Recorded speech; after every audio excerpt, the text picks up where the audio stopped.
Hi மக்களே, முதல்ல உங்களுக்கு எல்லாத்துக்கும் நான் வாழ்த்து சொல்லிடுறேன். இனிய ஜென்மாஷ்டமி வாழ்த்துக்கள், இனிய கோகுலாஷ்டமி வாழ்த்துக்கள், இனிய கிருஷ்ண ஜெயந்தி வாழ்த்துக்கள் அப்படின்னு நிறைய வாழ்த்துக்கள் சொல்லிக்கிட்டே போகலாம் கிருஷ்ணரை பற்றி. அதில் ஜென்மாஷ்டமிங்கிறது என்னங்கிறத முதல்ல பார்த்தலாம். ஜென்மாஷ்டமிங்கிறது ஒரு சமஸ்கிருத வார்த்தை.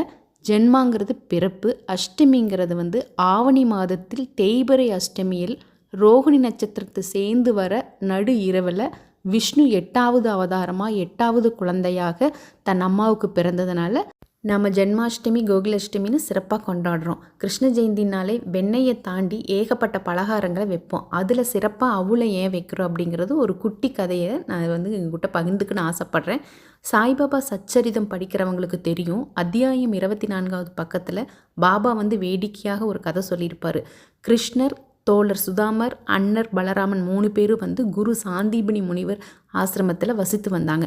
ஒரு நாள் 3 பேரும் விறகு வெட்டுறதுக்காக காட்டுக்கு போக வேண்டியது வரும். அப்போ சாந்தீபனியோட மனைவி சுதாமரை கூப்பிட்டு கடலைப்பருப்பை கொடுத்து, நீங்கள் 3 பேர் இளைப்பாறும்போது இது சாப்பிடுங்கன்னு கொடுத்து அனுப்பியிருப்பாங்க. கொஞ்சம் தூரம் நடந்ததுக்கப்புறம் கிருஷ்ணருக்கு தாகம் எடுக்கும், தண்ணி வேணும்னு கேட்பார். சுதாமர் சொல்லுவார், நீ உடனே தண்ணி குடிக்கக்கூடாது, கொஞ்ச நேரம் இளைப்பாரி விட்டுட்டு அதுக்கப்புறமா குடிப்போம் அப்படின்னு சொல்லிடுவார். ரொம்ப களைப்பு தாங்க முடியாமல் கிருஷ்ணர் சுதாமரோட மடியில் படுத்து தூங்கிடுவார். நல்லா கொரட்டி விட்டு தூங்குறது பார்த்துட்டு சுதாமர் தன்னிடம் இருக்கிற கடலைப்பருப்பு எடுத்து சாப்பிட்டுட்டு இருப்பார். உடனே கிருஷ்ணர், என்ன பயங்கரமாக சத்தம் வருதுன்னு கேட்பார். அதுக்கு சுதாமர் சொல்லுவார், நானே விஷ்ணு சகசரநாமத்தை கூட சொல்ல முடியாமல் குளிரால் நடுங்கிட்டு இருக்கேன், அதனால தான் என் பற்கள்லாம் தாளம் போடுது, அந்த சத்தம் தான் உங்களுக்கு கேட்குதுன்னு சொல்லுவார். அதற்கு கிருஷ்ணர் சொல்லுவார், மற்றவங்க பொருளை எடுத்து சாப்பிட்ற ஒரு மனுஷனை நான் கனவுல கண்டேன், நான் என்னென்னு கேட்டதுக்கு ஒன்றும் இல்லை, சாப்பிட்றதுக்கு என்ன மண்ணாக இருக்குங்கிற அர்த்தத்தில் சொல்லியிருப்பார், நான் அப்படியே இருக்கட்டும்னு சொல்லிட்டேன். நண்பா, எனக்கு இல்லாமல் நீ எதையும் சாப்பிட மாட்டேன்னு தெரியும், இருந்தாலும் நான் கனவுல கண்ட சத்தத்தை வச்சு நீ ஏதாச்சும் சாப்பிட்றியான்னு கேட்டேன், அவ்வளவுதான் அப்படின்னு சொல்லுவார். நெருங்கிய நண்பனாக இருந்தாலும் சர்வ வியாபியான கிருஷ்ணரோட லீலைகளை பற்றி தெரியாமல் போன சுதாமர் தன் வாழ்நாளை அஷ்டதரித்திரத்திலேயே கழிக்க வேண்டியதாயிடுச்சு.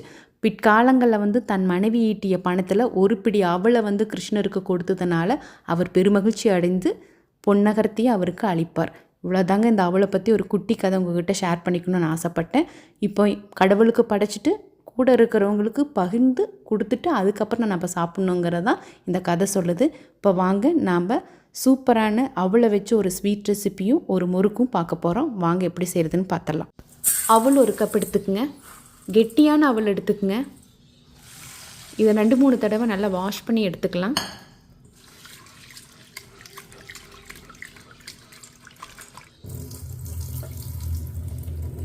இது ஒரு 5 நிமிஷம் ஊறட்டும்.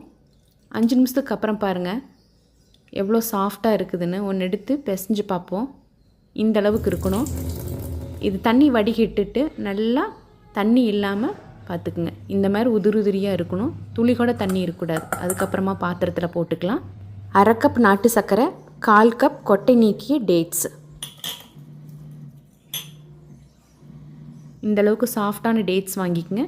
கெட்டியான டேட்ஸ் இருந்தாலும் பரவாயில்ல. 1/2 கப் அளவுக்கு தேங்காய் துருவல். இதை எல்லாத்தையும் நல்லா பிசைஞ்சுக்கலாம். இதுக்கு இவ்வளோ தான் அளவெல்லாம் இல்லைங்க.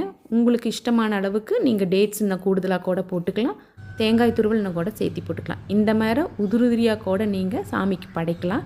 இல்லை நீங்கள் இந்த மாதிரி உருண்டை பிடிச்சி கூட லட்டு முறையில் கூட நீங்கள் சாமிக்கு படைக்கலாம்.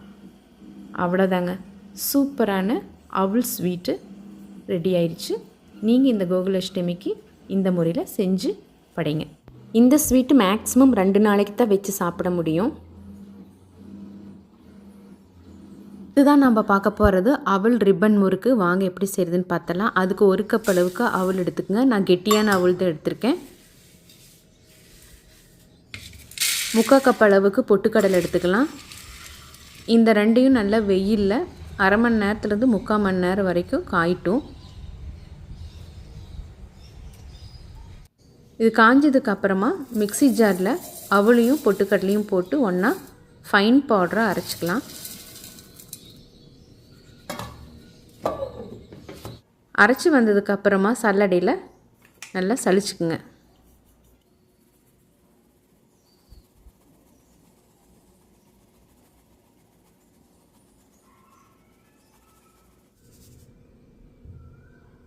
பாருங்கள், சலிச்சாச்சு. இந்த அளவுக்கு தான் குரணையே இருக்குது. இப்போ 1 கப் அளவுக்கு அரிசி மாவு சேர்த்திக்கலாம். 1 டீஸ்பூன் கருஞ்சீரகம், 1/2 டீஸ்பூன் ஓமம், 1/2 டீஸ்பூன் பெருங்காயத்தூள், 1 டீஸ்பூன் மிளகாய்த்தூள், 2 டேபிள் ஸ்பூன் அளவுக்கு வெண்ணெய் எடுத்துக்கலாம். இது எல்லாத்தையும் நல்லா பெசரி விட்டுக்குங்க.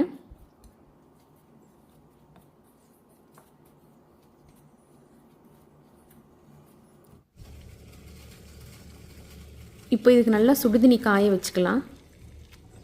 சூடான தண்ணி விட்டு தான் நம்ம இந்த மாவை பிசையணும்.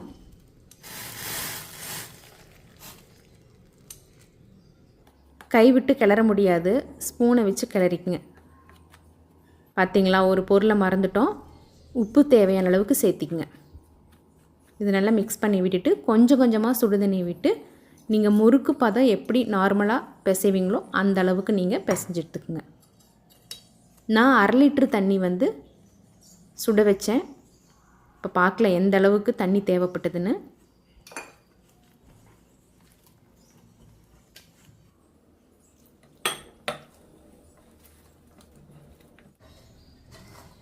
பாருங்கள், நல்லா மாவு பிசைஞ்சாச்சு. ரொம்ப இறுக்கமாகவும் இருக்கக்கூடாது, ரொம்ப திலக்கமாகவும் இருக்கக்கூடாது. கரெக்டான பதத்துக்கு பிசைஞ்சு வச்சுக்கோங்க.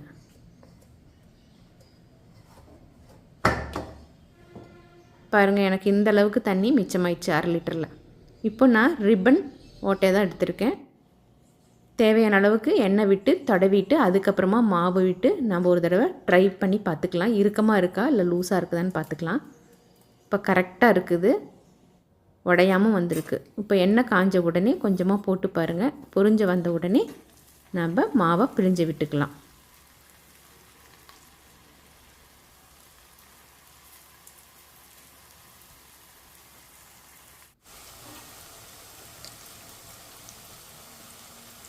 போட்டு கொஞ்சம் நேரம் விட்டதுக்கப்புறமா திருப்பி போட்டுக்கலாம்.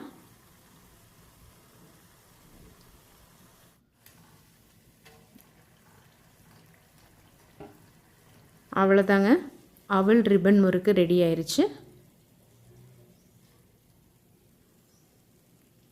இதே மாதிரி மீதி இருக்கிற மாவு பூரா பிழிஞ்சு எடுத்துக்கலாம். நம்ம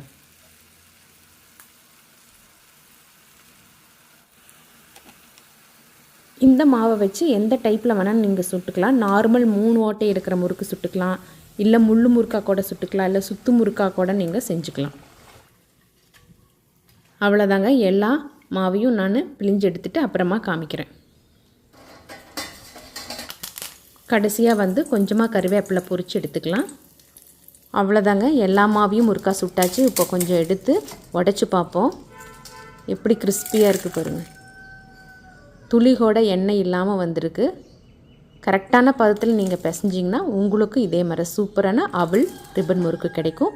நீங்களும் இதே மாதிரி செஞ்சு பார்த்துட்டு இந்த கோகுலாஷ்டமிக்கு எப்படி இருந்துன்னு உங்களோட அனுபவங்களை மறக்காமல் கமெண்ட் செக்ஷனில் பதிவிடுங்க. லைக் பண்ணி ஷேர் பண்ணி சப்ஸ்கிரைப் பண்ணிவிடுங்க. நன்றி, வணக்கம்.